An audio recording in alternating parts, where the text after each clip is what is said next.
ప్రియులారా, ఎస్తేరు గ్రంథ వివరణలో 7వ సెషన్లోనికి మనం ప్రవేశిస్తున్నాం.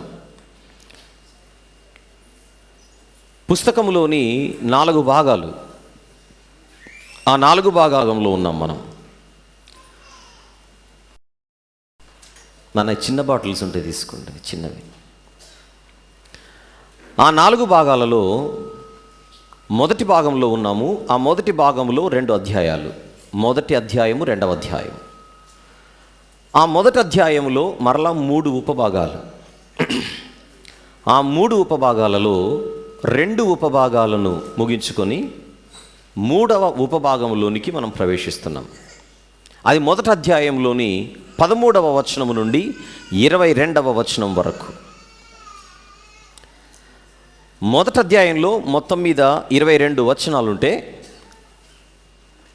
మొదటి అధ్యాయంలో 22 వచనాలుంటే, ఆ 22 వచనాలను 3 ఉపభాగాలుగా మనం విభజించుకున్నాం. మొదటి వచనం నుండి 9వ వచనం వరకు,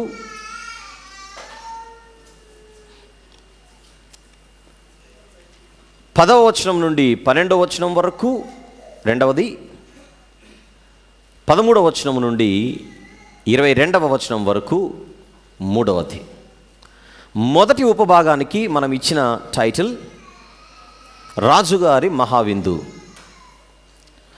రెండవ ఉపభాగానికి మనం ఇచ్చిన టైటిల్ రాజుగారి పిలుపు, రాణిగారి తొలగింపు.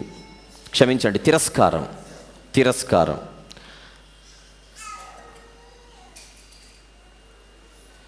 ఇప్పుడు 3వ ఉపభాగంలోనికి మనం ప్రవేశిస్తున్నాం. ఈ 3వ ఉపభాగానికి మీరు రాసుకోవాల్సిన టైటిలే రాణిగారి తొలగింపు.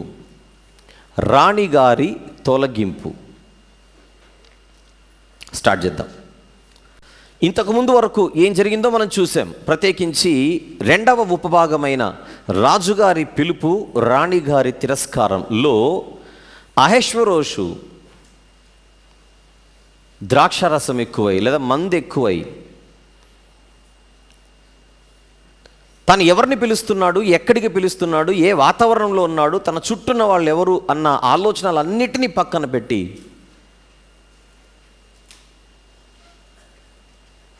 ఇతనిచ్చిన పిలుపు ఎంత దౌర్భాగ్యమైనదో మనము గత సెషన్లో మనం చూసాం. దానికి ఆవిడ రానని చెప్పడం, ఆ సమాచారం తీసుకుని నపుంసకులు ఎవరైతే రాజుగారి చేత పంపబడ్డారో వాళ్ళు తిరిగి వెళ్ళడం, రాజుగారికి ఆ విషయాన్ని తెలియజేయగానే ఆయన కోపము రగులుకున్నట్టుగా మనం చూసాం. ఇక దాన్ని మనసులో ఉంచుకొని ఇక ముందుకెళ్దాం. 13వ వచనం.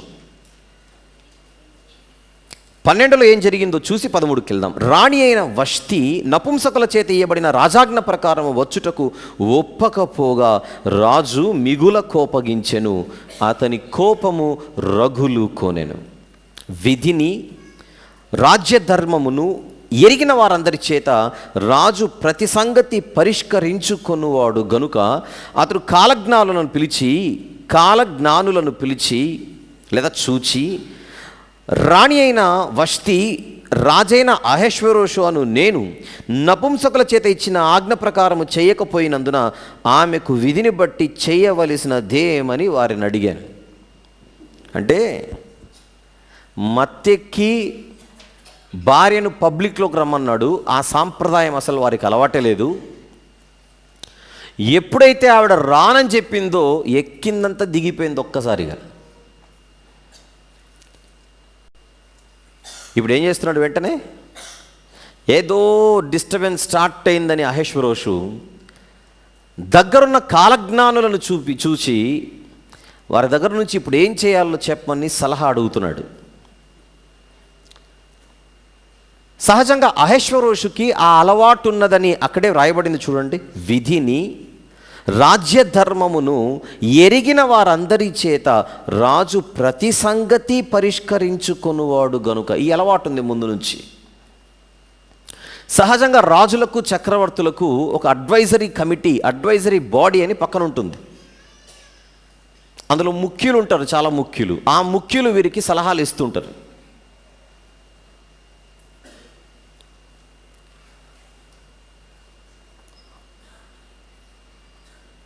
ఉదాహరణకు నెబుకద్నెజరు కూడా తనకొచ్చిన స్వప్నపు భావం మర్చిపోతాడు. నిజానికి తనకొచ్చిన కళను మర్చిపోతాడు. ఆ కళను మర్చిపోయిన తర్వాత దాని యొక్క భావాన్ని, కళను చెప్పాలి, భావాన్ని చెప్పాలి అని తన దగ్గర ఉన్న జ్ఞానులను పిలిచాడు. మా వల్ల కాదని చేతులు ఎత్తేశారు. ఎప్పుడు కూడా వీళ్ళ దగ్గర కొంతమంది జ్ఞానులు ఉంటారు అన్న సంగతి మనము ఈ సందర్భంగా మనసునందు ఉంచుకోవాలి. ఒకనాడు ఆదికాండంలో ఐగుప్తులో ఫరోకి సలహా ఇవ్వడానికి వెళ్ళినవాడు యోసేపు. రాజులు దగ్గరున్న కమిటీ వాళ్ళ చేత ఇలాంటి ఆలోచనలు తీసుకుంటారు అనడానికి ఇలాంటివన్నీ కూడా చరిత్రలో మన కళ్ళ ముందు కనబడుతున్నాయి. ఒకనాడు యోసేపు గారు ఫరో దగ్గరకు వచ్చి సలహా ఇచ్చినట్టుగా నెబుకద్నెజరుకు దానియేలు గారు సలహా ఇచ్చినట్టుగా మనం చూసాం. కానీ ఆదికాండంలో యోసేపు గారు ఇచ్చిన సలహా కానీ, దానియేలు గ్రంథంలో దానియేలు గారు ఇచ్చిన సలహా కానీ అక్కడున్న చక్రవర్తికి లేదా అక్కడున్న రాజుకు, అక్కడున్న రాజ్యానికి మేలు చేశాయి. వాళ్ళు ఇచ్చిన సలహాలు మేలు చేసినవి, ప్రయోజనము చేకూర్చినవి. మేలు చేసే సలహాలు ఇస్తే, సలహాలు ఇచ్చేటప్పుడు ఆ సలహాలు అన్నవి కన్స్ట్రక్టివ్గా ఉంటే, అంటే నిర్మాణాత్మకంగా ఉంటే ప్రాబ్లం లేదు. కానీ సమస్యను ఎక్కువ చేసేలా ఉంటే, ఒక సమస్య కళ్ళ ముందు కనపడుతున్నప్పుడు ఆ సమస్యను పరిష్కరించే దిశగా పక్కనున్న సలహా ఇచ్చే సలహాదారులు సలహాలు ఇవ్వాలి. కానీ ఆ సమస్యను మరింత జటిలము చేసి, ఆ సమస్యను మరింత సమస్యాత్మకంగా మలిచే సలహాలు ఇస్తే అది ఎప్పటికైనా రాజుకైనా ఆ రాజ్యానికైనా ప్రమాదమే. ఇంకొక ఉదాహరణ, సొలొమోను గారి కుమారుడు రెహబాము గద్దెనెక్కిన తర్వాత ఇశ్రాయేలీలందరూ వచ్చి ఆయన దగ్గర ఒక పిటిషన్ పెడతారు, అప్లికేషన్ పెడతారు. మీ తండ్రి చివరి ఘట్టంలో, తన తండ్రి అంటే సొలొమోను, రెహబాము తండ్రి అయినటువంటి సొలొమోను తన ముగింపులో మా మీద చాలా పెద్ద కాడిని మోపేశాడు. దయచేసి ఓ రాజా రెహబాము, మా మీద మీ తండ్రి మోపినటువంటి కాడిని నువ్వు సులువు చేస్తే ఎప్పటికీ మీకు మేము సేవ చేస్తాము, మీ వంశానికి మేము సేవ చేస్తాము, దావీదు వంశం అది అని వాళ్ళు అన్నప్పుడు వెంటనే రెహబాము తన దగ్గరున్న పెద్దలందరినీ పిలిచి, ఒకప్పుడు సొలొమోను దగ్గర ఉన్నటువంటి పెద్దలు ఎవరైతే ఉన్నారో ఆ పెద్దలందరినీ పిలిచి, ఇప్పుడు వీళ్ళు అడిగినటువంటి దానికి నేనేమని సమాధానం చెప్పాలో సలహా ఇవ్వమని అడుగుతాడు. మా మీద మీ తండ్రి మోపినటువంటి కాడిని సులభతరం చేస్తే మేము కొంచెం చక్కగా పని చేసుకుంటూ నీకు సేవ చేస్తామని వీళ్ళు అడిగితే, ఒక 3 రోజుల తర్వాత రమ్మని చెప్పి వీళ్ళకి పక్కనున్న పెద్దలు పిలిచి ఒక మంచి సలహా ఇవ్వమని అడుగుతారు. అప్పుడు ఆ పెద్దలు ఏమని ఇచ్చారో, ఈ అడ్వైజరీ బాడీ, ఈ అడ్వైజరీ కమిటీ ఏమని సలహా ఇచ్చారో చూద్దాం ఒకసారి. రాజుల మొదటి గ్రంథము 12వ అధ్యాయం. రాజుల మొదటి గ్రంథము 12వ అధ్యాయం.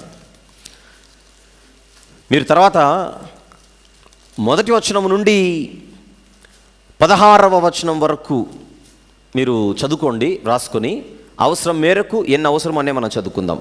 రాజుల మొదటి గ్రంథము 12వ అధ్యాయము 3 నుంచి చదువుకుంటే, 3 నుంచి. జనులు అతని పిలువనంపగా యరొబామును ఇశ్రాయేలీల సమాజం అంతయు వచ్చి రెహబాముతో ఇలాగ మనవి చేసిరి, నీ తండ్రి బరువైన కాడిని మా మీద ఉంచెను, నీ తండ్రి నియమించిన కఠినమైన దాస్యమును మా మీద అతడు ఉంచిన బరువైన కాడిని, అదేనా, నీ తండ్రి నియమించిన కఠినమైన దాస్యమును మా మీద అతడు ఉంచిన బరువైన కాడిని నీవు చులకన చేసిన ఎడల మేము నీకు సేవ చేయుదుము రాజా. వాళ్ళు అడిగిన దాంట్లో తప్పేముంది? ఒక మంచి ఆలోచన చేసి వాళ్ళు వచ్చి కొంచెం మమ్మల్ని కరుణించండి అని అడిగారు పాపం. దానికి రెహబాము, అందుకు రాజు, మీరు వెళ్ళి 3 దినములైన తర్వాత నా యుద్ధకు తిరిగి రండి అని సెలవేయగా జనులు వెళ్ళిపోయిరి.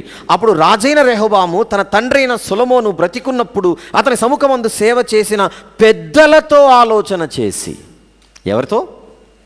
పెద్దలతో ఆలోచన చేసి ఏమంటున్నాడు నెక్స్ట్,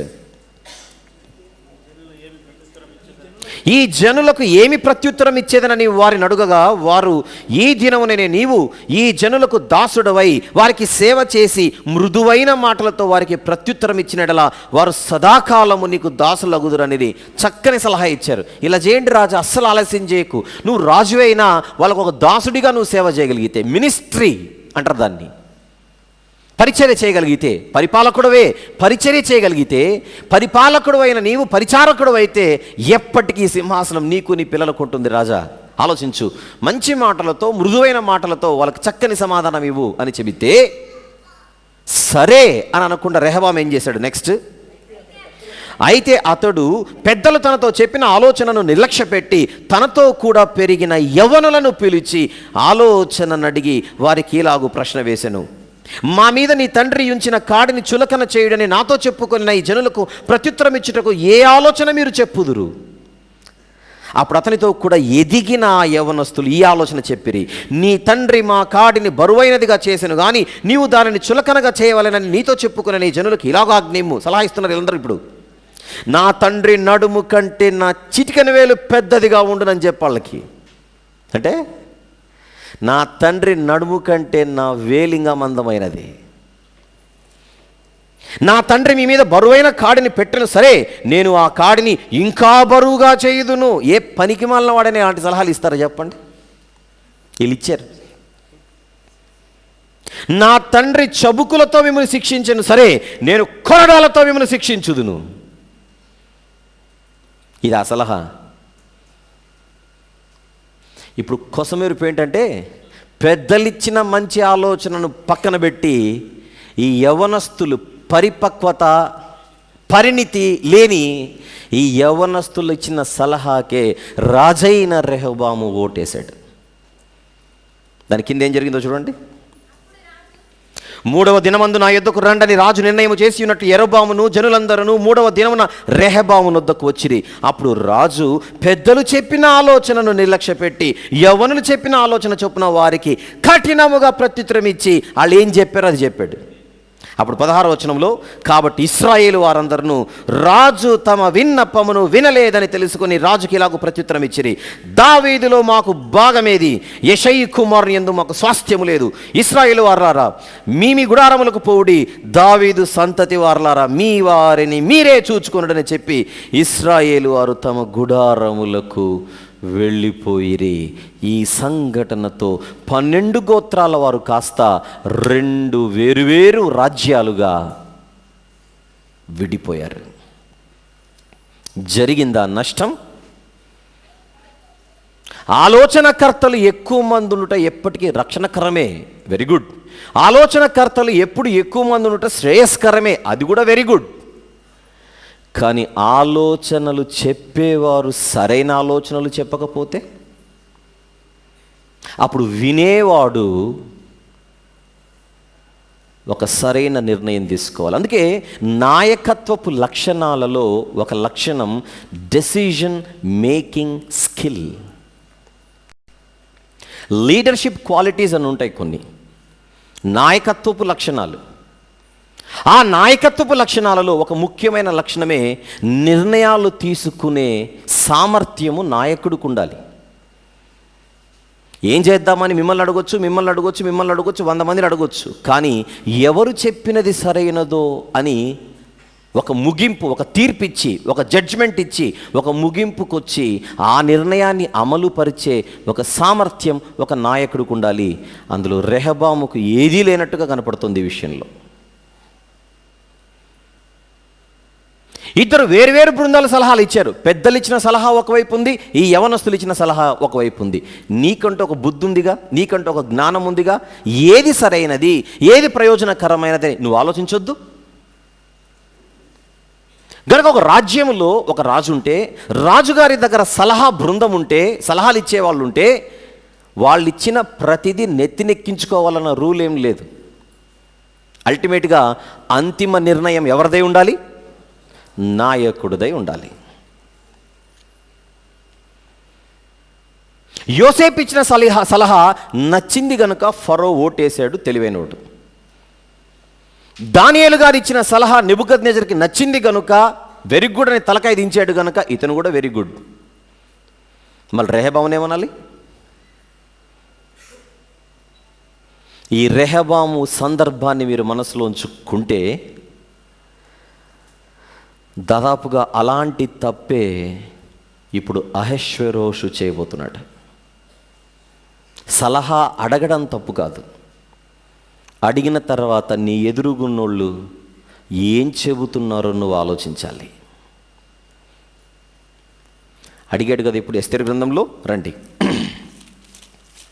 ఎస్తేరు గ్రంథం 1వ అధ్యాయం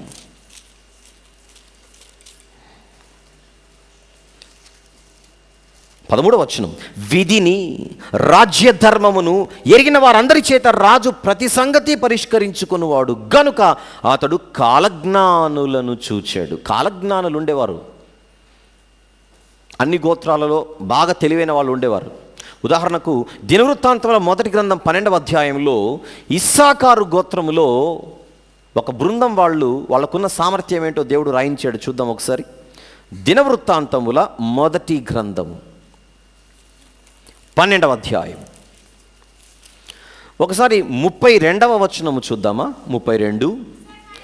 ఇస్సాకారీయులలో సమయోచిత జ్ఞానము కలిగి ఇశ్రాయేలీయులు చేయ తగినదేదో దానిని ఎరిగియున్న అధిపతులు 200 వీరి గోత్రపు వారందరూ వీరి ఆజ్ఞకు బద్దులై ఉండిరి.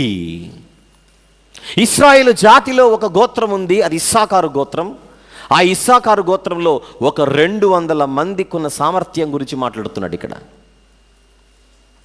ఏమిటి వాళ్ళకున్న సామర్థ్యం? ఇశ్రాయేలీయులు చేయ తగినదేదో దానిని ఎరిగియున్న అధిపతులు. జ్ఞానులు అంటే వీళ్ళు.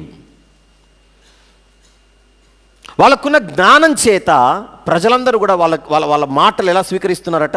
వీరి గోత్రపు వారందరూ వీరి ఆజ్ఞకు బద్దులై ఉండిరి. అలాంటప్పుడు ప్రజలను నడిపించి ఈవెన్ రాజులను కూడా నడిపించే సామర్థ్యం కలిగినటువంటి సలహాదారులు కలిగిన ఈ బాడీ కమిటీ ఏదైతే ఉన్నదో వాళ్ళు ఎంత జాగ్రత్తగా ఉండాలి. ఒక మాట చెప్పే ముందు, ఎంత బాధ్యత కలిగినటువంటి పాత్ర వాళ్ళు పోషిస్తున్నారు. తర్వాత రాసుకోండి, దానియేలు గ్రంథం 2:12లో కూడా మాకు కాలజ్ఞానులు కనపడతారు. తర్వాత చదువుకోండి దానియేలు గ్రంథం 2:12లో కూడా. ఇప్పుడు అలాంటి కాలజ్ఞానులు ఎవరి దగ్గర కూడా ఉన్నట్టుగా మనకు అర్థమైపోతుంది. అహష్వేరోషు యొద్ద కూడా అడుగుతున్నాడు. రాణి అయిన వష్తి రాజైన అహష్వేరోషు అను నేను నపుంసకుల చేత ఇచ్చిన ఆజ్ఞ ప్రకారం చేయకపోయినందున ఆమెకు విధిని బట్టి చేయవలసినదేమని వారిని అడిగాను. ఇంతకు వాళ్ళు ఎవరెవరో ఎంతమందో చూద్దాం.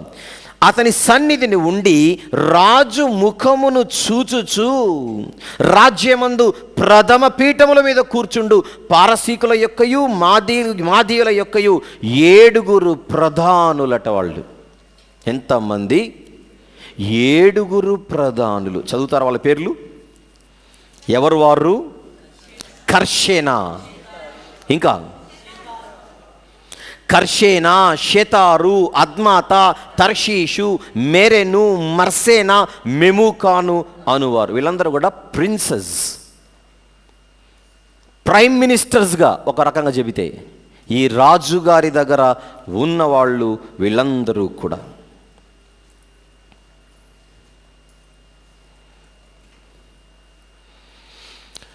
ఏంటి వీళ్ళకున్న యాక్సెస్ ఏంటి? రాజుగారికి చాలా క్లోజ్గా ఉండేవారు, రాజుగారి సముఖంలో ఉండేవారు, రాజుగారితో మాట్లాడాలంటే డైరెక్ట్ యాక్సెస్ వీళ్ళకు ఉండేది. అంటే ఎవరి ద్వారానో వెళ్ళాల్సిన అవసరం లేదు, డైరెక్ట్గా ఎవరైనా ఆయన కలవాలంటే వీళ్ళ ద్వారా రావాల్సిన పరిస్థితి. అంత సుప్రీం ప్లేస్లో ఉన్నటువంటి 7 ప్రధానులు.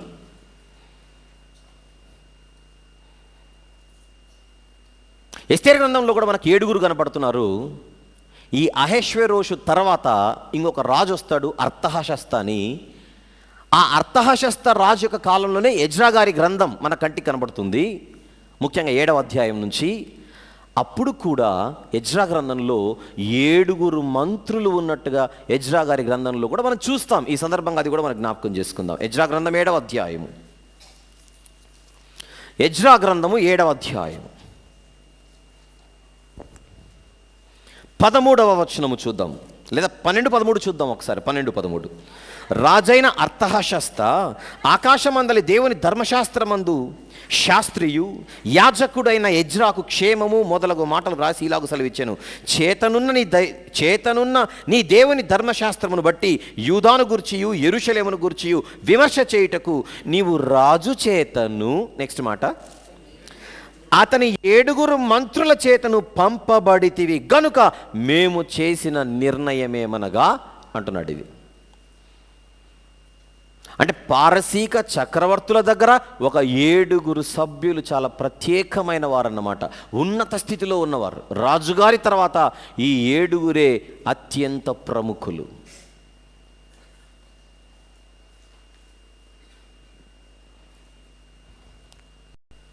ఆ 7 పేర్లు ఏంటో కూడా మన కంటికి కనపడుతున్నాయి. కర్షేనా, షెతారు, ఇంకా అద్మాత, తర్షీషు, మెరెను, మర్సేనా, మెమూకాను అను 7 ఆయన సముఖములో ఉండే ప్రధానులు లేదా మంత్రులు. అప్పుడు 16వ వచనం, మెమూకాను రాజు ఎదుట, అంటే చివరన ఆ లిస్టులో చివరున్నాడు మెమూకాను. ఆ మెమూకాన్ అన్నవాడు రాజు ఎదుటను ప్రధానుల ఎదుటను ఇలాగ ప్రత్యుత్తరం ఇచ్చాను. రాణి అయిన వష్టి రాజు ఎడల మాత్రము కాదు, రాజైన అహష్వేరోషు యొక్క సకల సంస్థానములలో నుండి అధిపతులందరి ఎడల జనులందరి ఎడల నేరస్తురాలాయేను. పావులాను రూపాయి చేసి చూపిస్తున్నాడు ఇప్పుడు.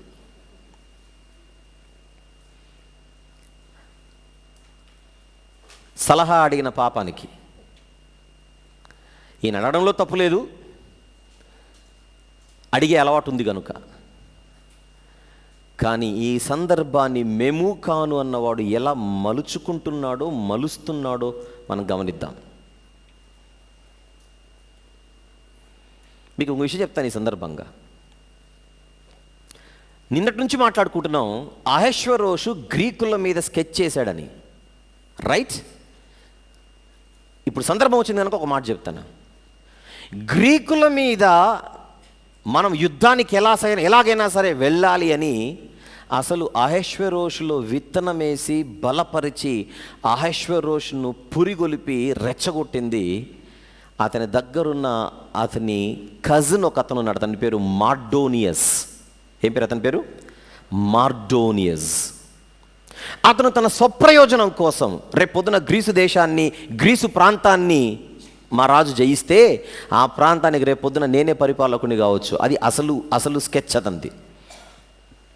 ఒకవైపు మార్డోనియస్ అన్నటువంటి అతను తనకు బావమర్ది అవుతాడు. గ్రీకుల మీద దండయాత్ర చేయాలని అహష్వేరోషును రెచ్చగొట్టిందే మార్డోనియస్. ఇక్కడ ఇంకో మాట చెప్పనా, అట్ ద సేమ్ టైం అహష్వేరోషుకు ఒక అంకుల్ ఉంటాడు పక్కన. అతని పేరు ఆర్టాబేనస్. ఈ పెద్ద ఆయన అంటాడు, వద్దు నాయన, గ్రీకులతో ఇప్పుడు పెట్టుకోవడం అంత అవసరం కూడా లేదు, గ్రీకులతో యుద్ధం అనేది మనం ఆపేద్దాం, ఆలోచనే పక్కన పెట్టు అని పెద్ద ఆయన చెప్తాడు. కానీ అహష్వేరోషుకి ఆ కజిన్ ఎవరైతే ఉన్నారో మార్డోనియస్, అతను చెప్పిన మాటే నచ్చి పెద్ద ఆయన చెప్పిన మాటను పక్కన పెట్టి గ్రీకుల మీద దండయాత్రకు సిద్ధపడుతున్న రోజులవి. ఒక రెహబాం ఎలాగైతే పెద్దల మాటను పక్కన పెట్టి యవనస్తుల మాట తన నెత్తికెక్కించుకున్నాడో, అహష్వేరోషు కూడా అదే వాతావరణంలో ఉన్నాడని మీరు జనరల్గా మనసులో ఉంచుకోవాలి. అంటే అహష్వేరోషు యొక్క మనస్తత్వాన్ని మీ ముందు పరుస్తున్నాను. మామూలుగా చదువుకుంటూ పోతే మనకేమర్థమవుతుంది? ఏ వాతావరణంలో ఉన్నాడు, దాని వెనకాల బ్యాక్గ్రౌండ్ ఏంటి, ఈ ప్రజెంట్ కండిషన్ ఏంటి, అతని యొక్క పరిస్థితి ఏంటి, ఇవన్నీ జాగ్రత్తగా మనం చూస్తున్నాం.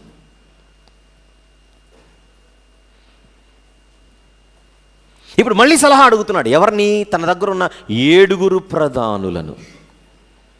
ఆ 7లో ఆ లిస్ట్ చెప్పినప్పుడున్న చివరి వాడైనటువంటి మెమూకాను ఏమంటున్నాడు? రాణి అయిన వష్టి చేసిన నేరం మామూలుది కాదు రాజా. అది కేవలం రాజు ఎడల మాత్రమే కాదు, రాజైన అహష్వేరోషు యొక్క సకల సంస్థానములలో నుండి అధిపతులందరి ఎడల, జనులందరి ఎడల నేరస్తురాలాయేను. రాణి అయిన వష్టి గురించి ఒక మాట వచ్చింది కనుక ఇంకొక మాట చెప్తాను. వష్టి అనేటువంటి రాణికి చరిత్ర పుస్తకాల్లో ఉన్న మరొక పేరు ఉంది, అది అమేస్ట్రీజ్. ఏం పేరు? వష్టికి చరిత్ర పుస్తకాల్లో ఉన్న మరొక పేరేంటి? అమేస్ట్రీజ్. రైట్, ఆ రాణి గురించే ఇప్పుడు మనం మాట్లాడుకుంటుంది. మెముకాను మాట్లాడుతున్నది కూడా ఆవిడ గురించే. 17వ వచనం, ఏలైనగా రాజైన అహష్వేరోషు తన రాణి అయిన వష్టిని తన సన్నిధికి పిలుచుకొని రావాలనని ఆజ్ఞాపింపగా ఆమె రాలేదను సంగతి బయలుపడగానే స్త్రీలందరూ దానిని విని ముఖము ఎదుటనే తమ పురుషులను తిరస్కారము చేయుదురు. మరియు పారసీకుల యొక్కయు మాదీయుల యొక్కయు నాయక పత్నులు రాణి చేసిన దాని సమాచారం విని రాణి పలికినట్లు ఈ దినమందు రాజు యొక్క అధిపతులందరితో పలుకుదురు. దీని వలన బహు తిరస్కారమును కోపమును పుట్టును. ఎక్కడికి తీసుకుని వెళ్ళిపోయాడు చూడండి స్టోరీ. నిజానికి ఆలోచిస్తే 5 నిమిషాలలో పరిష్కరించగలిగే సమస్య అది. ఇప్పుడు ఒక మాట ఆలోచిద్దాం. ఇప్పుడు ఇదే మెముకాను అదే రాజుగారికి ఇంకొక రూపకంలో సలహా ఇవ్వచ్చు, ఒకవేళ నిజంగా అతనికి మనసు ఉంటే. రాణి రాలేదు కదా నేను పిలవగానే, మీరేమంటారో అని అడిగాడు ఆయన. వీళ్ళు ఏం చెప్పినా వినే కండిషన్లోనే ఉన్నాడు అతను. వీళ్ళు ఏం చెప్పినా వినడానికి సిద్ధంగా ఉన్నాడు. అలాంటప్పుడు చెబితే ఏమని చెప్పొచ్చు? రాజా, మనము న్యాయమును ధర్మమును జాగ్రత్తగా కాపాడవలసినటువంటి ఉన్నత స్థానంలో ఉన్నాము గనుక ఇక్కడ కేవలం రాణిది మాత్రమే తప్పనుకోకుండా పిలిచేటప్పుడు మన పరిస్థితి ఏంటో కూడా మనం ఒక్కసారి ఆలోచించుకోవాలి రాజా. కనీసం ఒక ఆలోచన ఆయన మనసులో వేయకూడదు? మనం మామూలు గుండి పిలిచామా, మందు బాగా కొట్టి పిలిచామా? ఒక్కసారి ఆలోచించు రాజా. అసలు నువ్వు ఉన్నదే సలహా ఇవ్వడానికి కూర్చున్న నీవు ఎందుకు మరొక యాంగిల్లో సలహా ఇవ్వలేకపోయావు? ఇప్పుడు మీరు కూడా ఆలోచించండి. ఈ సందర్భంలో వష్టిది ఎక్కువ తప్పు కనపడుతుందా, మీకు అహష్వేరోషుది ఎక్కువ తప్పు కనపడుతుందా? అహష్వేరోషుదే తప్పు కనపడుతుంది. అప్పుడు నువ్వు సలహా అంటే ఇవ్వాల్సి వస్తే ఎవరికి ఇవ్వాలి? కనీసం పరోక్షంగా మర్యాదగానే చెప్పు. రాజు కదా, మర్యాదగానే చెప్పాల్సింది చెప్పు. నిన్ను పెట్టుకుంది ఆయన పక్కన దానికోసం. ఒకవేళ నేనేదైనా పొరపాటు చేసినా, నేనేదైనా తప్పు నిర్ణయం తీసుకున్నా, నన్ను సరిదిద్దడానికే మిమ్మల్ని పెట్టుకున్నాను అంటున్నాడు ఆయన. మాదీయుల యొక్కయు పారసీకుల యొక్క సాంప్రదాయంగా ఏ స్త్రీ కూడా పరపురుషులున్న చోటికి రాదు కదా. అలాంటప్పుడు ఏకంగా మహారాణినే మనం పిలిచాము కదా. ఆ పిలిచినప్పుడు మన స్థితి కూడా సరిగా లేదు కదా. ఒక్కసారి మన సైడ్ ఉన్న ఇన్ని మైనస్ పాయింట్లు ఏవైతే ఉన్నాయో అవి మనం ఆలోచించుకొని, ఆల్రెడీ కోటలో విందిస్తోంది కనుక రాణి చుట్టూ మిగిలినటువంటి అధిపతుల భార్యలు కూడా ఉంటారు కనుక, నిజమే మెముకాను చెప్పిన దాంట్లో ఒక్క పాయింట్ అయితే మనం కన్సిడర్ చేయాలి. ఏమిటది? ఆవిడ కోటలో ఉంది, ఒంటరిగా లేదు. ఆవిడతో పాటు ఈ అధిపతుల నాయక పత్నులందరూ అక్కడే ఉన్నారు. స్త్రీలకు విందిస్తోంది కదా ఆవిడ. మరి వాళ్ళందరి ఎదుటనే ఈవిడ నేను రానని చెప్పిందేమో. ఆ పాయింట్ని మనసులో పెట్టుకొని ఇంతమంది ఆడవారి ముందు మహారాజు అయినటువంటి మీరు పిలిస్తే నేను రాను అని వష్టి చెప్పిందనంటే అది ఎంత పెద్దది. రేపు పొద్దున ఆ కోటలో నుంచి బయటకు వచ్చిన మా అందరి భార్యలందరూ కూడా రేపు మేము ఇంటికి వెళ్ళిపోయిన తర్వాత మమ్మల్ని కూడా అలానే చూస్తారుగా అని అంటున్నాడు మెముకాను. Right, okay. మరి అలాంటప్పుడు నువ్వు ఏదైనా ఆయనకు సలహాలు ఇవ్వాలనుకుంటే 360 డిగ్రీస్లో ఇవ్వాలి, అన్ని కోణాలలో ఇవ్వాలి. ఒక యాంగిల్లో ఆయనకు ఎక్కించడం ఏంటి సబ్జెక్ట్? కంప్లీట్గా వష్టిదే తప్పని ప్రజెంటేషన్ ఎలా ఉంది చూడండి ఇక్కడ. నువ్వైతే చాలా మంచోడు రాజా, నీ పక్కన మేము అంతకంటే మంచోళ్ళం. తప్పంతా ఆవిడదే.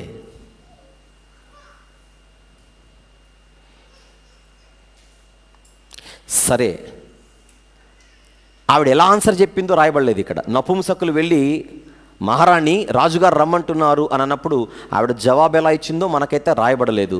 ఒకవేళ ఆవిడ కఠినంగానే చెప్పిందేమో, నేను రానని చెప్పు అనిందేమో తెలీదు. ఆ మాట విన్నందుకే నాకు బీపీ రేజ్ అయిందేమో తెలీదు. పోనీ అదే అనుకుందాం కొద్దిసేపు. వష్టి గారు నేను రానని చెప్పు అని చెప్పిందేమో అని అనుకుందాం కొద్దిసేపు.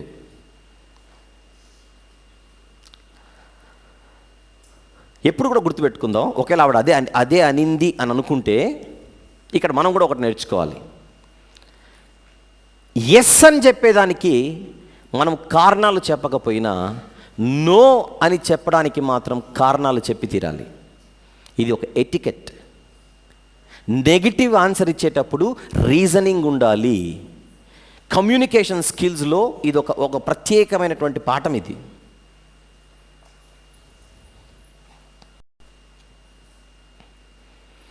ఏమంటే ఒక 10 రూపాయలు ఇస్తారా అని అడిగాను. ఇస్తాను తీసుకో అన్నాడు. ఎందుకు ఇచ్చావు అని అడిగాను కనుక ఇచ్చాడు. రైట్. ఇప్పుడు రెండో ప్రశ్న, ఏమంటే ఒక 10 రూపాయలు ఇస్తారా? ఇవ్వను అన్నాడు అనుకోండి. ఇవ్వను అన్న దానికి కారణం ఏంటి? లేక ఇవ్వడా? ఉన్నా ఇవ్వదలుచుకోలేదా? ఇస్తే నేను ఎప్పుడు తిరిగివని అనుకొని భయపడి ఇవ్వట్లేదా?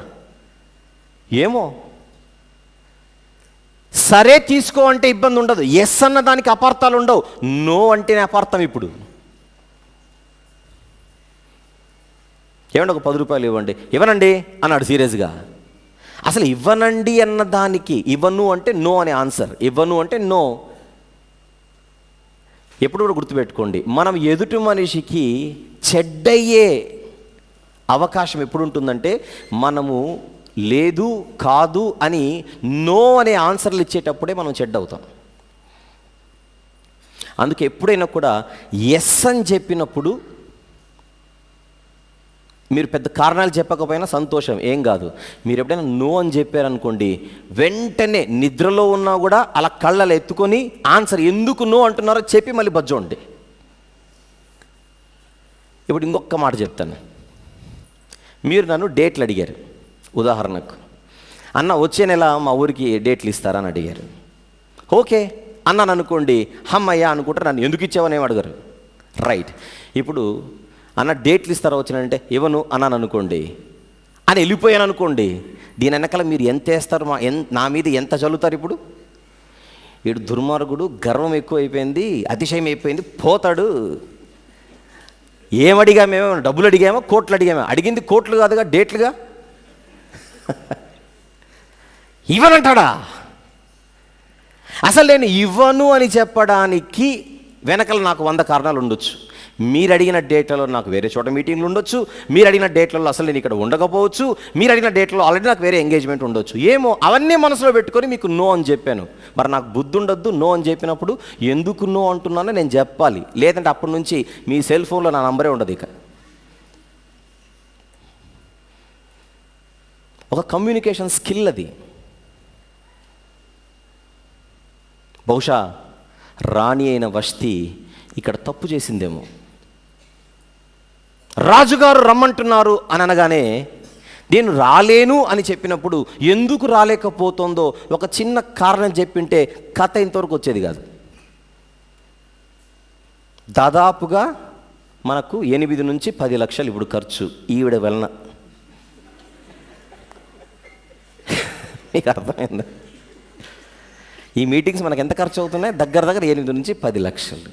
కేవలం ఆవిడ నో అని చెప్పి వెనకాల రీజన్ చెప్పనందుకు. సరే వద్దాం. రీజనింగ్ అన్నది మీకు అర్థమవుతుందా? పాయింట్. మన ఇళ్ళల్లో కూడా చూడండి, మన ఫ్యామిలీస్లో పురుషులకు ఎక్కువగా కోపం వచ్చే సందర్భాలు ఆడవాళ్ళు చేసే పెద్ద పెద్ద తప్పులు కాదు, చిన్న చిన్నవే. పిలిచితే పలక్కపోవడం మెంటల్ ఎక్కుతుంది మనిషికి. అవునా కదా? అది పెద్ద తప్పేం కాదు. ఆవిడ పలకకపోవడానికి ఏదో కారణం ఉంటుంది. అంటే గరిట తిప్పుతూ ఉండొచ్చు, ఊడుస్తూ ఉండొచ్చు, బయట బట్టలు ఊగుతూ ఉండొచ్చు, వినపడకపోయి ఉండొచ్చు, సీరియల్ చూసేటప్పుడు డైలాగులు మిస్ అవుతాయని ఎవరిని వినకుండా ఉండొచ్చు. ఎవడికి తెలుసు? ఆయన పిలిచాడు, ఈవిడ రాలేదు. అసలు మన ఇళ్ళలో కూడా ఎన్నిసార్లు ఇవి జరగట్లేదు? పిలవగానే ఎందుకు రాలేదంటాడు. నా మాట అంటే లెక్కలేదా? ఆడమనిషి ఇచ్చే జవాబులను బట్టి పురుషుడు సైలెంట్గా ఉండడమా వైలెంట్గా మారిపోవడమా అన్నది కనపడుతుంటుంది చూడండి. ఈ సందర్భంగా వష్టిని బట్టి సోదరీమణులందరూ ఒకటి నేర్చుకోండి. ఏదైనా జవాబు ఇచ్చేటప్పుడు భర్తలకు ఆలోచించి ఆచి తూచి ఇస్తే బాగుంటుంది. లేదంటే ఇక్కడ వరకు వస్తుంది, మళ్ళీ మేము ఒక 10 లక్షలు పెట్టుకోవాలి.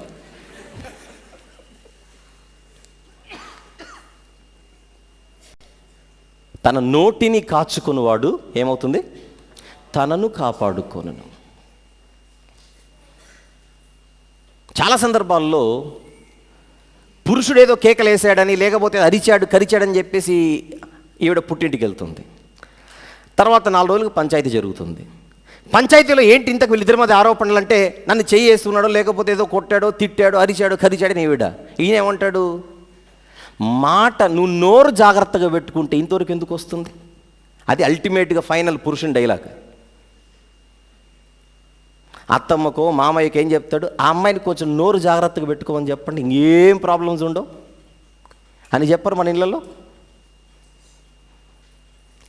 మన కుటుంబాలలో ఎక్కువగా గొడవలు జరిగేది చాలా కారణాలు ఉండొచ్చేమో, కానీ అందులో ఒక కారణం, పిడికెడంత కారణం అనుకోండి కనీసం, ఆడవారి జవాబు శైలిని బట్టి. రైట్, ఇప్పుడు పెద్ద మనిషి దగ్గరకు వద్దాం. ఎవరు? అయ్యగారు అహేశ్వరోష్. ఆవిడ రాననింది. కనీసం ఎందుకు రాననిందో అయినా ఆలోచించొద్దు? కనీసం ఆలోచించాలి కదా, ఎందుకు రానన్నది. సలహా అడిగాడు. అడగడమే ఆలస్యం, వీళ్ళు స్టార్ట్ చేశారు. నేను అనుకుంటాను అహేశ్వరోషు అంటే ఒక చక్రవర్తి ప్లేస్లో ఉన్నాడు. ఆ రోజుల్లో చక్రవర్తులు ఎవరైతే ఉండేవారో వారికి ఉపపత్నులు ఎక్కువ మంది ఉండేవారు, భార్యనే కాకుండా. ఎవరుండేవాళ్ళు ఎక్కువగా? ఉపపత్నులు. అంటే వీళ్ళు భార్యతో సమయము గడపడమే కాదు, ఉపపత్నులతో కూడా ఎక్కువ సమయాన్ని గడుపుతూ ఉంటారు. అందుచేత ప్రతిరోజు కూడా భార్యాభర్తలు కలిసి ఉండే అవకాశాలు తక్కువ. మనం ఈ గ్రంథంలోనికి వెళ్ళిపోతే ఒక మంచి ఆధారం కూడా దొరుకుతుంది. ఇప్పటికి మాత్రం ఈ పాయింట్ మైండ్లో ఉంచుకోండి. రాజుగారు రాణిగారు ఇద్దరు కలిసి ఉండేటువంటి రోజులు చాలా తక్కువ. పేరుకు మాత్రమే రాణి అనే హోదా, పేరుకు మాత్రమే ఇద్దరు భార్యాభర్తలు అనే హోదా. కానీ ఎక్కువ మంది ఉపపత్తులు ఉండడం చేత వీళ్ళు కట్టుకున్న భార్యలతో సమయం గడపడం అనేది తక్కువగా కనబడుతుంటుంది. ఈ మధ్య కాలంలో 1-2 పెళ్ళిళ్ళలో కూడా ఈ మాట చెప్పాను నేను. మీ ఇద్దరు హ్యాపీగా ఉండాలంటే, కలకాలం చక్కగా ఆనందంగా ఉండాలంటే మీరు టైం తీసుకొని ఇద్దరు కనీసం ఒక అరగంట సేపైనా స్పెండ్ చేయండి మాట్లాడుకోవడానికి. భార్యాభర్తల మధ్య సంభాషణ, కమ్యూనికేషన్ గ్యాప్ ఎక్కువైతే మధ్యలో విలన్లు ఎంటర్ అవుతారు. This is very important. భార్యాభర్తల మధ్య గ్యాప్, కమ్యూనికేషన్ గ్యాప్ ఎక్కువైతే ఆ అవకాశాన్ని స్వప్రయోజనాల కోసం వాడుకోవడానికి మధ్యలో శత్రువులు ఎంటర్ అవుతారు. భర్త అంటే పడనివాడు ఛాన్స్ తీసుకొని భార్యకు చెప్పాల్సినవి చెబుతాడు. భార్య అంటే పడనివారు అవకాశాన్ని వినియోగించుకొని భర్తకు ఎక్కించాల్సినవి ఎక్కించేస్తారు. దానివల్లనే కాపురాలు కూలిపోయేది. పెళ్ళై 3 ఏళ్ళు అయింది, ఏనాడైనా 1 గంట నాతో కూర్చున్నావా? అందుకే నువ్వు వద్దు అనింది ఒక ఆవిడ. మనకు తెలిసిన డైలాగులేవి. ఆయన ఏం పాపం చేశాడని వెళ్ళిపోతున్నావమ్మా నువ్వు అని అడిగితే, ఏమీ చేయలేదు అందుకే వెళ్ళిపోతున్నాను. ఏ రోజైనా 1 గంట కనీసం కూర్చొని ఎప్పుడు బిజీ బిజీ బిజీ బిజీ. ఆ దయ్యం ఒకటి ఉంది, ఇదే. ఆ సెల్ ఫోన్ ఒకటి, ఆఫీస్ అంటాడు, ట్యాబ్ అంటాడు, ల్యాప్టాప్ అంటాడు. వాటితోనే జీవితం, వాటితోనే చచ్చిపోతాడు. ఇంకా నేనెందుకు? ఎవరు ఫోన్ చేసినా గంటలు తరబడి మాట్లాడతారండి. నేను మామూలుగా పలకరించిన ఇంత లేస్తాడు పైకి. మళ్ళీ ఏం చేద్దాం, అందుకే వెళ్ళిపోతున్నా నేను, అంతే. గ్యాప్ అన్నది కుటుంబాన్ని ఎలా గందరగోళం చేస్తుందో మీరు చూడండి. మన టైం బాగలేకపోతే ఆ అవకాశాన్ని థర్డ్ పర్సన్ వినియోగించుకుంటాడు. నేనంటే పడనోడు నా భార్యకి ఎక్కిస్తాడు, నా భార్య అంటే పడనోళ్ళు నాకు ఎక్కిస్తారు. వీళ్ళిద్దరికి ఎలా పడట్లేదుగా, వేద్దాం ఇంకొంచెం.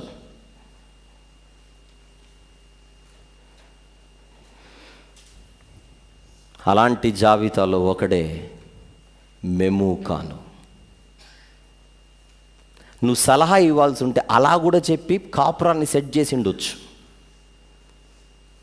ఎక్కడికి వేసాడో చూడండి స్కెచ్. 18వ వచనం, పారసీకుల యొక్కయు మాదీయుల యొక్కయు నాయక పత్నులు రాణి చేసిన దాని సమాచారము విని రాణి పలికినట్లు ఈ దినమందు రాజు యొక్క అధిపతులందరితో పలుకుదురు, దీని వలన బహు తిరస్కారమును కోపమును పుట్టును. మళ్ళీ ఏం చేద్దాం ఇప్పుడు? ఈయన చెప్తున్నాడు అన్ని. రాజునకు సమ్మతి ఆయన, if it really pleases the king. ఒకవేళ నేను ఇచ్చే సలహా మంచిదని మీకు అనిపిస్తే ఇదొక తెలివి. రాజా నా నిర్ణయం కాదు, మీకు మంచిదైతే చేయండి, మంచిదనుకుంటే చేయండి. ఇంకా అవతరుడు నువ్వు చెప్పు చేసేస్తానన్నట్టు ఉంది, అది ప్రేరేపణ. రాజునకు సమ్మతి ఆయనా. ఎన్నో వచనం అది?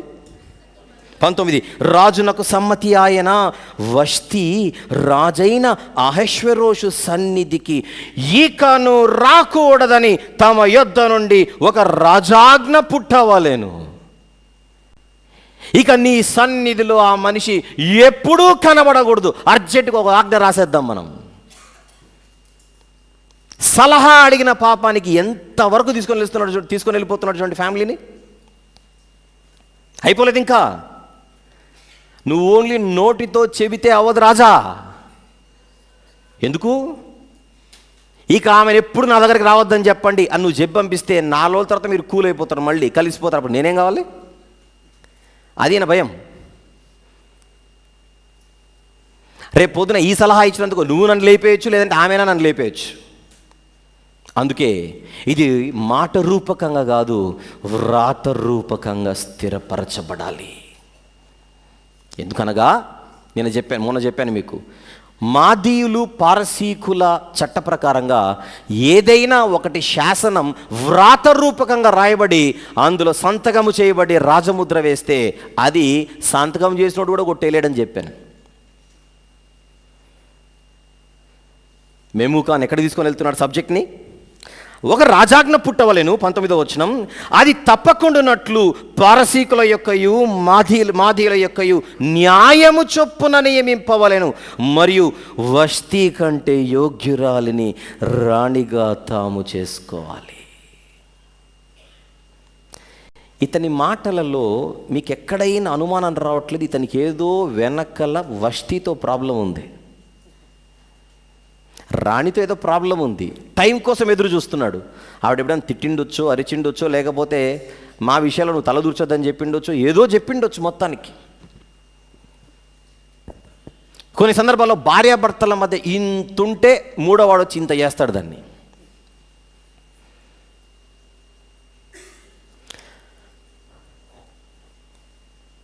ఒక ప్రతికూలమైన వాతావరణంలో ఆడమనిషిగా, ఒక పారసీకురాలిగా, మహారాణిగా అడుగు పెట్టడానికి నాకెందుకో మనసు ఒప్పట్లేదని ఆవిడ రాకపోయింది.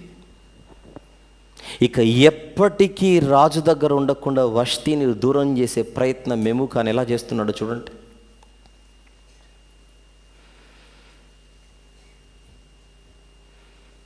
ఇంకేం ప్లాన్స్ ఉన్నాయి ఈ మనిషికి? ఇంకొక సలహా వేశాడు. ఏమని? వష్టి కంటే యోగ్యురాలిని నువ్వు పెళ్లి చేసుకోవాలి. ఇక్కడ ఇంకొక లింక్ ఉంది, చెప్పమంటారా? 7 ప్రధానులు కదా వీళ్ళు, మాదీయ పారసీక 7 ప్రధానులు. విషయం ఏంటంటే, ఒక చక్రవర్తి లేదా ఒక రాజు ఎవరినైనా ఉపపత్నులుగా పెట్టుకోవచ్చేమో కానీ భార్యగా మాత్రం ఈ 7 ఫ్యామిలీస్లో నుంచే, అంటే దగ్గరున్న రాజ కుటుంబాలలో నుండే చేసుకోవాలి. ఏమో ఈ మెమోకాన్ ఇంట్లో ఎవరైనా ఉన్నారేమో, ఇండైరెక్ట్గా వేసాడు ఆయన మనసులో విత్తనం. ఏమేమి ఉన్నాయో ఆలోచనలు ఏది ఉన్నాయో కానీ అడగడం ఆలస్యం, టక్క చెప్పేశాడు మొత్తం మీద. అహేశ్వరోష్ అయ్య గారికి ఆల్రెడీ ఒక క్వాలిటీ ఉంది, ఎవడు పనికిమాల సలహా ఇస్తాడో అది ఎక్కించుకుంటాడు నెత్తికి. ఏముందో చూడండి అక్కడ నెక్స్ట్ 20.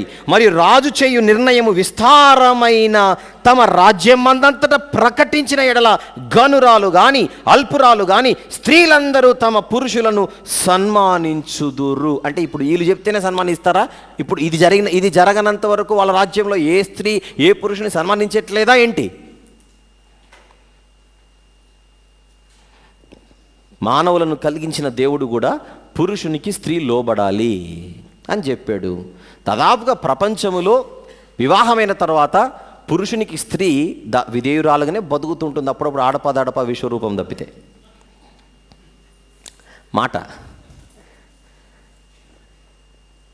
ఇప్పుడేదో కొత్తగా ఒక శాసనాన్ని రూపొందించి స్థిరపరచి మొత్తం సామ్రాజ్యం అంతా ప్రకటిస్తే అప్పుడు అన్ని ఫ్యామిలీస్ సెట్ అయిపోతాయని, అసలు ఈ ప్రాబ్లం అన్ని ఫ్యామిలీస్లో ఉండి లేకపోతే రాబోతుంది అన్నంతగా దాన్ని డిజైన్ చేసి చూపిస్తున్నాడు చూడండి. ఎప్పుడైతే ఈ సలహా ఇచ్చాడో 21వ వచనం, ఈ సంగతి రాజునకును అధిపతులకును అనుకూలముగా ఉండెను గనుక అతడు మెమూకాను మాట ప్రకారము చేసెను. ఇద్దరి సలహాల కోటేశాడు. గ్రీకుల మీదికి యుద్ధం వద్దని చెప్పాడు. తన దగ్గర ఉన్నటువంటి బాబాయో పెదనాన్నో చిన్నాన్నో మామయ్యో ఎవరైనా ఆర్టాబేనస్ గ్రీకులతో పెట్టుకోవడం మనకంత మంచిది కాదు అని చెప్పిన పెద్ద ఆయనది పక్కన పెట్టి స్వప్రయోజనంతో సలహా ఇచ్చిన మరొకతనెవరు? మార్డోనియస్. అతని సలహాకు ఆల్రెడీ ఓటేసే ఆ విందు వరకు వచ్చింది ఇంతవరకు పరిస్థితి. ఇప్పుడు మరలా ఒక ఆలోచన. ఆ ఆలోచన వచ్చేసరికి మెమూకాన్ ఇచ్చిన సలహా మేరకు తన భార్యను పర్మనెంట్గా దూరం చేసుకునే ఒక నిర్ణయాన్ని తీసుకోవడానికి సిద్ధపడుతున్నాడు.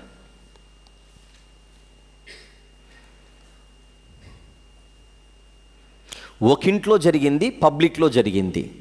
దానికి సొల్యూషన్ వీళ్ళని విడగొట్టడం కాదు, ఉన్న అపార్థాన్ని తొలగించి వారిద్దరిని కలిపే పాత్ర పోషించింటే పరిస్థితి మరోలా ఉండేది. ప్రతి పురుషుడు తన ఇంటిలో అధికారిగా ఉండవలెననియు 22వ వచనం చూడండి. 21 చూశారుగా, ఈ సంగతి రాజునకును అధిపతులకును అనుకూలముగా ఉండెను గనుక అతడు మెమూకాను మాట ప్రకారము చేసెను. ప్రతి పురుషుడు తన ఇంటిలో అధికారుగా ఉండవలెననియు. మళ్ళీ వీళ్ళు రాయనంత వరకు ఎవరు అధికారుగా ఉన్నారు మళ్ళీ కొంపల్లో? ఇప్పుడు కొత్తగా రాస్తున్నారు, ఇదిగో మాదీయ పారసీక సామ్రాజ్యంలో ఉండే ప్రతి కుటుంబంలో ఉన్న వారలారా మీ ఇండ్లకు పురుషుల అధికారులుగా ఉండాలి. మళ్ళీ ఇంతవరకు ఎవరున్నారు ఇక్కడ? నెక్స్ట్, ప్రతి పురుషుడు తన ఇంటిలో అధికారిగా ఉండవాలననియు ప్రతి పురుషుడు తన స్వభాషను అనుసరించి తన ఇంటి వారితో మాట్లాడవాలననియు ఆజ్ఞ ఇచ్చి. అంటే వేరే భాష మాట్లాడే ఇంటి నుంచి అమ్మాయి మీ ఇంటికి వచ్చినా చచ్చినట్టు భాష నేర్చుకోవాల్సిందే. ఆ అమ్మాయి భాష నువ్వు మాట్లాడకూడదు, నీ భాషే ఆ అమ్మాయి నేర్చుకోవాలి. ఏదో ఇంట్రెస్టింగ్ ఉంది ఇది. నెక్స్ట్, ప్రతి సంస్థానమునకు దాని వ్రాత ప్రకారము ప్రతి జనమునకు దాని భాష ప్రకారము గాను రాజు తన సకలమైన సంస్థానములకు దానిని గూర్చి తాకీదులు పంపించెను. ఈ తాకీదులు పంపించడం అనేది గ్రంథంలో మరలా మనకు వస్తూ ఉంటాయి. ఈ మొదటి అధ్యాయంలో కనబడుతున్న మొదటి పంపకం ఎలా పంపించాడు? పోస్ట్లో పంపించాడు. పోస్ట్ అంటే పోస్ట్ ఆఫీస్లో కాదు, అంచే వాండర్ చేత పంపించాడు, మెసెంజర్స్ చేత, దూతల చేత. ఈ 13వ వచనం నుండి 22వ వచనం వరకు 3వ ఉపభాగం ఏదైతే ఉన్నదో, ఈ 3వ ఉపభాగంలో మనకు ఒక రాణి కనబడుతోంది, ఒక రాజు కనబడుతున్నాడు, 7 సలహాదారులుగా 7 ప్రధానులు కనబడుతున్నారు. ఆ ప్రధానులలో ఆయన అడగ్గానే నోరు తెరిచి సమాధానం ఇస్తున్నవాడు మెమూకాను. దానికి మిగిలిన వాళ్ళందరూ ఓటేశారు. ఒకరు కాకపోతే ఒక్కరైనా మనం ఒకటే యాంగిల్లో ఎందుకు చూడాలి? ఇంకొక యాంగిల్లో చూడొచ్చుగా. పోనీ ఇప్పుడు నేను అడుగుతున్నాను, మనం మాట్లాడుకుందాం ఒకసారి. ఆమె రానందుకు నువ్వు మొత్తం స్త్రీలందరికీ ఒక ఆజ్ఞ చేసేసి అందరిపైన రుద్దేస్తేవి.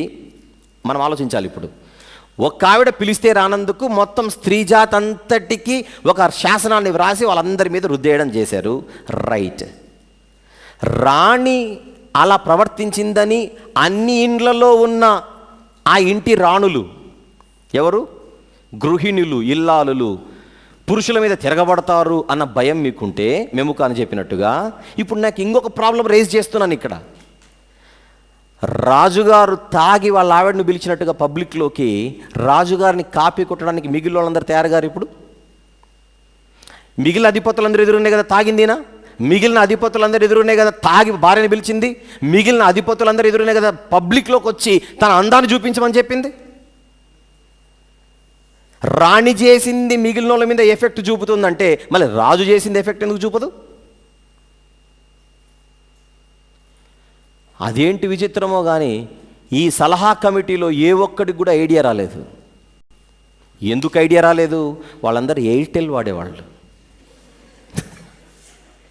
ఎవడికి ఐడియా రాలేదు.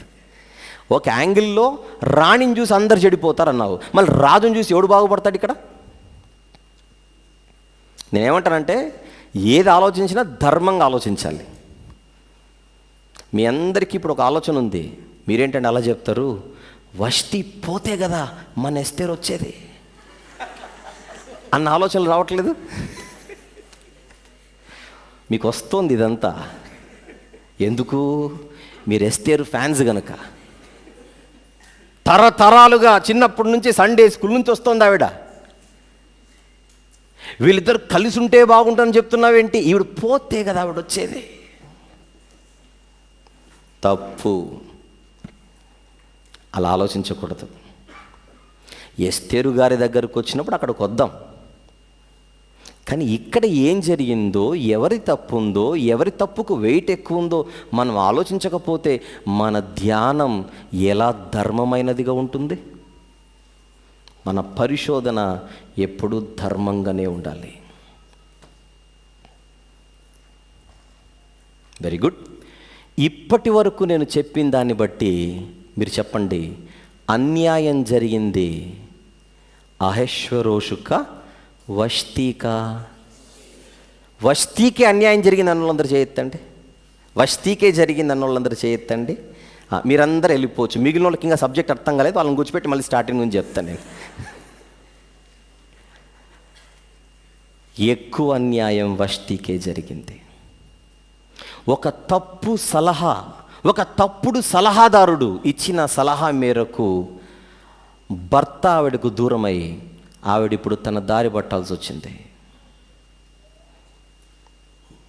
ఒక అరగంట వాక్యం చెబితే మీకే ఇంత క్లారిటీ వస్తే ఆకాశమందున్న వాడికి వష్టికి అన్యాయం జరిగిందన్న సంగతి తెలిసి ఉండదా? చెప్పండి. మట్టి బుర్రున్నోళ్ళ మనకే ఇన్ని ఆలోచనలు వస్తే మహిమగల దేవుడు వష్టిని ఎందుకు వదులుతాడనుకుంటున్నారు? ఒక మాట చూద్దాం బైబిల్లో, మలాకీ గ్రంథం. చాలా మంచి మాటది. మలాకీ గ్రంథం 2వ అధ్యాయం. మలాకీ గ్రంథము 2వ అధ్యాయం 11 కాదు 13, 14 చూద్దాం డైరెక్ట్గా. 14 చూద్దాం. మలాకీ గ్రంథం 2:14. యవ్వన కాలమందు నీవు పెండ్లి చేసుకుని అన్యాయముగా విసర్జించిన నీ భార్య పక్షమున యెహోవా సాక్షి ఆయను. ఎలా ఉందన్నమాట? ఇందాక మీరు ఎవరికి అన్యాయం జరిగిందన్నారు అందరు కలిసి? వష్టికి. ఇప్పుడు ఇది చదవండి. యవ్వన కాలమందు నీవు పెండ్లి చేసుకొని అన్యాయముగా విసర్జించిన నీ భార్య పక్షమున యెహోవా సాక్షి ఆయను, అది నీకు తోటిదై నీవు చేసిన నిబంధనకు పాత్రురాలు కదా, నీ పెండ్లి భార్య కదా. భర్త వలన భార్యకు అన్యాయం జరిగితే భార్య పక్షాన నిలబడతాడు దేవుడు. భార్య వలన భర్తకు అన్యాయం జరిగితే భర్త పక్షాన నిలబడతాడు అదే దేవుడు.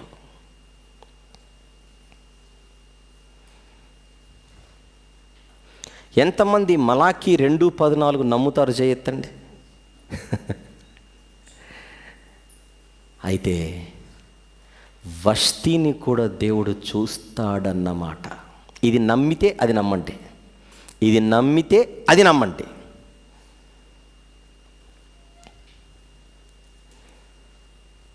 ఇంతకు టైటిల్ ఏంటి దీనికి? మొదటి భాగానికి కను మరుగైన రాణి, కను గొనబడిన రాణి అని చెప్పాను. ఇప్పుడు కను మరుగవుతున్న రాణి ఎవరని మీకు అర్థమైపోతుంది? వష్టి. ఎవరి కన్నులకు మరుగవుతోంది? అహష్వేరోషు కన్నులకు మరుగవుతోంది, మెముకాను కంటికి మరుగవుతోంది. అక్కడున్న ప్రజలందరి దృష్టికి ఈవిడ కన్ను మరుగవుతోంది. కానీ దేవుని దృష్టిలో వష్టి బతికే ఉంది. మరి ఏమిటి వష్టి భవిష్యత్? అందరూ ఇది గుర్తుపెట్టుకొని 10వ అధ్యాయం అయిపోయిన తర్వాత నాకు గుర్తు చేయండి, వష్టి భవిష్యత్తు చెబుతాను నేను. ఇప్పుడు మొదటి అధ్యాయం అయిపోయింది కదూ, వష్టిని ఇక్కడ వదిలేస్తున్నాను నేను. ఆవిడకి ఏం జరిగిందో చెప్పాను. నేను మళ్ళీ ఈవిడ దగ్గరికి ఎప్పుడు వస్తాను? 10th చాప్టర్ అయిపోయిన తర్వాత చూద్దాం మీరు ఎవరు గుర్తు చేస్తారో నాకు. మీరేమనుకుంటున్నారో చెప్పనా? నీ పిచ్చి కానీ నిన్న చెప్పిందే మాకు గుర్తు లేదు. నువ్వు ఎప్పుడో 10వ అధ్యాయం అయిపోయిన తర్వాత మేము గుర్తు చేయాలట, నువ్వు చెప్తావట.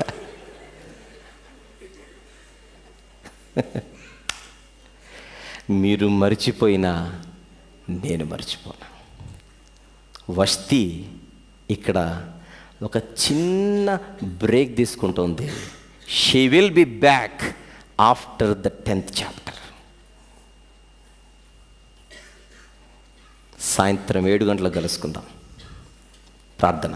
ప్రేమగల తండ్రి, కృపగల దేవా, ఎస్తేరు గ్రంథాన్ని మీరు మాకు నేర్పిస్తున్నందుకు స్తుతులు చెల్లిస్తున్నాం ప్రభు. మా కుటుంబాల్లో ఎన్నో జరుగుతున్నాయి, అవన్నీ చరిత్రలో కనబడుతున్నాయి. ఇవన్నీ చదువుతున్నప్పుడు పాఠాలు మేము నేర్చుకోవాలి, బుద్ధి మాకు రావాలి. అదే మీ యొక్క ఉద్దేశం. ఆ ఉద్దేశాన్ని మనసులో ఉంచుకొనే మేము చదువుతున్నాము తండ్రి. ఇంకా నేర్చుకోవలసినది ఎంతో ఉండగా అదంతా మీరు మాకు నేర్పిస్తారని విశ్వసిస్తూ రాత్రివేళ సభను కూడా మీ హస్తాలకు అప్పచెప్పుచు యేసు ప్రభు వారి పుణ్యనామములు ఈ ప్రార్థన సమర్పిస్తున్నాము తండ్రి. ఆమేన్, ఆమేన్.